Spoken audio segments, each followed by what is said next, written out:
мынау жетісу жұлдыздар атты байқаудың қорытындысы сәтіне де келдік. Бұл жерде ең бастысы бізде не жоқ. Бас жүлде бірінші, екінші, үшінші орын деген жоқ. Бұл жерде тікелей облысқа жолдама. Сол облыстан сіздер бағаланасыздар. Біз жаңағы осы жерде қазақтан сөз бар ғой. Болар баланың бетін қақпа белін бу дейді. Балаларға қол соқпай қандай тамаша ойнап жүрсіздер. Рахмет, ең бастысы өнерлеріңіз шыңдана берсін. Оқуда озатты болыңдар, білімді болу керек. Адам баласы өзінің мақсатына жету үшін ең бірінші оған білім керек. Және сол білімге ынта болу керек, үйрену керек. Кез келген адамда 1% мүмкіндік болады, қалған 99% ол еңбек қалайды. Содан кейін сахна бұл өзінше басқа дүние. Сахнаға шыққанда қол алып жатсыңдар, оның бәрі жаңағы сахнаның киесі. Сахнаның киесі. Сондықтан сендер жүрген кезде, мектепте оқып жүрген кезде, сахнада бейімдеп жүрген оқушылар, мектептің басқа оқушыларынан әлдеқайда сендер өзгеше болу керексіңдер. Сен дұрыс-дұрыстарың, сөйлеу мәнерлерің, сабақтағы оқу үлгерімдерің бәрі басқа оқушылардан өзгеше болу керек. Сахнаның мәдениет деген ол жалпы қоғамды түзейтін нәрсе. Сондықтан мәдениет мен ылғи сөзімді айтып жүрем, ол жазу, сызуға дейін пайда болған дүние. Сондықтан біздің қазақтың ата-бабалары өте мәдениетті болған. Өнерге бай болғанбыз. Түсініңдер ғой. Жаңағы ат үстінде ойнаған, бәйге, көкпар, оның бәрі осы біздің мәдениетімізге асық ату, домбырамен ән салу, би билеу біздің қазақтың қанында бар нәрсе. Сондықтан сіздер өте мәдениетті жүріп, мәдениетті тұру керексіздер. Сахнада тұрған кезде сағыз шайнап тұрған үшін қазірдің өзін көріп тұрмын, оқушылар ол болмайды. Қолды қалтадан шығарып, сахнада қисаймай тұру, жаңа түзу тұрып, түзу жүру, осының бәрі ол адамның өзінің тәрбиелігін көрсетеді. Сосын кейінгі қаншама қазір өнер көрсетіп жатсыздар, оқушылар, балалар бар, қыздар бар. Рахмет, кішкентай бала кім? Ұлан, ұлан бар? Ұланға қол соқпай, қандай жақсы. Мен айтар едім, үйлестіру керек та, мысалға, басқа оқушыменен тағы бір оқушыны қосып үйлестіріп жұмыстар жасауға болады. Мысалы, павильон билеген қызбенен, мысалы, ұлан екеуіне бір ерекше бір нөмір ойластырып табуға болады негізінше. Оны как көрермен ретінде мысалы көріп отыр. Ұланды ән айтқызып сыртында мысалы павильонның жаңағы осы қызды билетіп басқа бір дүниелер жасауға болады. Үйлестіруге болады да, яғни. Сондықтан бір ауыл екінші ауылмен қоян жұмыс істеу керек біз. Ол енді мәдениет үйінің қызметкерлеріне, сосын жаңағы осы оқушылардың жетекшілері бар ғой. Ал енді ең бастысы бізде сахнада болғаннан кейін ол қалыс болады, озыс болады, ол өмір бәйге, бірде озасың, бірде қаласың, оған ешқандай ешкім ренжімеу керек. Мен енді әріптестеріме де сөз кезегін бергім келіп тұр, өйткені олар ол кісілердің айтатын дүниелері бар. Сондықтан мен рұқсат болса, Қарлаш, саған бұған сөз берейін. Біз айтып жеткізе алмай жатқан дүниені осы қыздар жеткізеді деп ойлаймын. Құрметті көрермендер, бүгінгі байқауға қатысушы өнерпаздар, міне бүгін жетісу жұлдыздары 20-шы байқаудың да қорытынды сәті келді. Бәрі тамаша, жақсы, барлықтарыңыз сондай енді талпыныспен, сондай жақсы дайындықпен келгенсіздер. Соңында да бір айта кететін нәрселер көп. Әлде болса дайындық керек сіздерге. Енді күнделікті сахнаның адамы емессіздер әрине. Сондықтан да осы сахнаға өнер қуып келгеннен кейін дайындық бұдан да өте жоғары болу керек. Сіздердің араларыңыздан таңдап алған оқушылар облыстық жетісу жұлдыздары 2022 байқауына жолдама алады.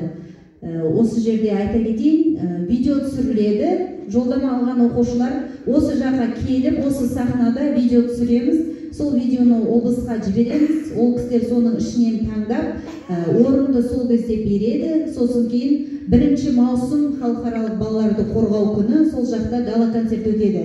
Сол жерге осы баланы апарамыз, өткен баланы. Сол жерде марапат болады, сыйлығы, ақшалай сыйлығы болады, сол жерде марапатталады. Енді өнерпаздар, Сіздерге барлықтарыңызға рахмет. Кішкентай бүлдіршін 6 жастағы ұланнан бастап қаншама өнерпаздарымыз біздің осы үлкен сахнада өнер көрсетті. Өнерлеріне өрге жүзе берсін, талмаңдар, қанаттарың талмасын.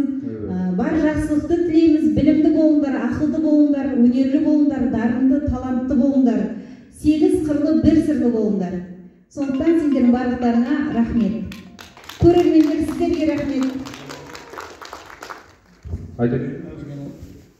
Ал енді сол жолдан алған кісілердің ат жөнін, оқушылардың ат жөндерін атап, қазір сый-сияпаттарын береміз.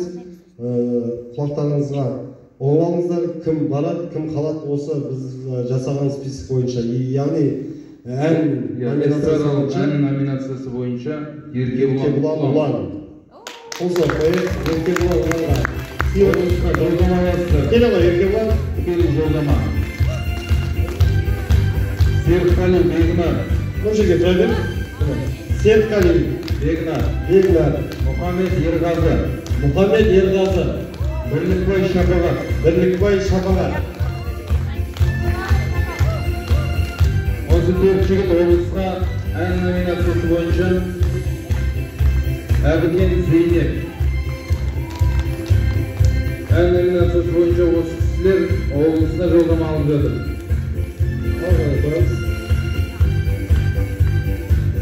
Бұл ән номинациясы бойынша. Енді жеке аспапта ойнау, яғни күй номинациясы бойынша Ғалымұлы Шыңғысхан.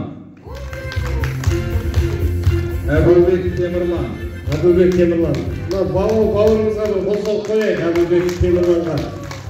Ешқандай оқытушысы жоқ, интернеттен, әлеуметтік желіден көрдіңіздер ғой, бірнеше күйді үйреніп алған. Бойында таланты бар адамдардың ғана қолынан келетін істеп ойлаймыз. Жалпы Исатай Алуа, ол кісінде сыйлығын береміздер. Ойлаймыз, жетекшісі болса келіңіздер. Жетекшісі. Ары қарай кішкене жылжыттырамыз. Би номинациясы бойынша Ақкөл ауылы, Жиделі ауылы. Және Рәтбек Амина. Бірлік ауылы. Облысқа би номинациясы бойынша жолдама алды. Рәтбек Амина. Ақкөл Жиделі бірлік ауылы. Рәтбек Амина. Және көркем сөз. Оқудан Ардала ауылы.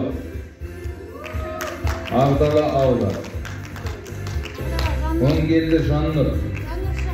Әлімбай Малика Харой. Мәлібек Асия Ақкөл.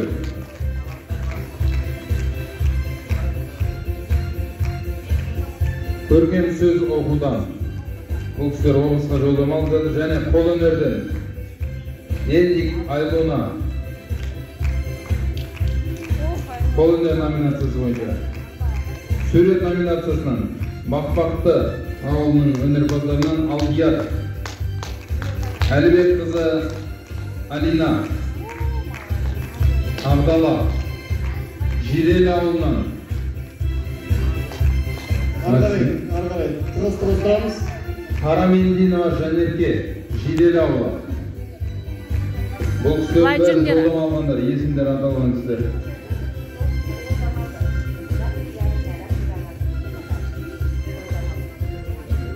Қолөнер номинациясының Елдик Айлуна.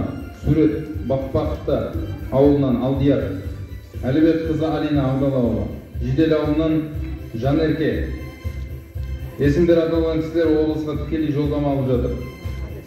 Би номинациясының пайдалап өтейін. Ақкөл Жиделі бірлік ауылдары. Рәтбек Амина. Көркем сөзден Ардала. Оңгелді Жаннұр. Әлімбай Малика Харой ауылынан. Мәлібек Асия Ақкөл ауылынан.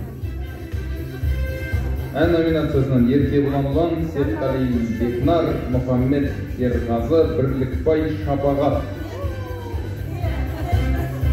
Ғалымұлы Шыңғысхан. Би номинациясынан Әбубек Темірлан, Исатай Алуа. Облысқа жолдама алған жеңімпаздарымызға қошемет білдірейік.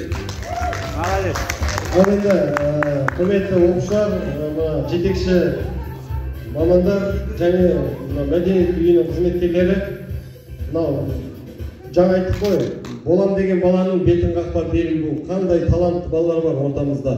Осыларды енді облыста үлкен республикалық деңгейде өнер көрсететіндей, мына күллі облысты аузына қарататындай дайындық керек деп ойлаймыз. Дайындықсыз ешнәрсе болмайды. Сондықтан осы балаларды шындап, дайындап, тәрбиелеу ол сіздер мен біздердің міндеттеріміз.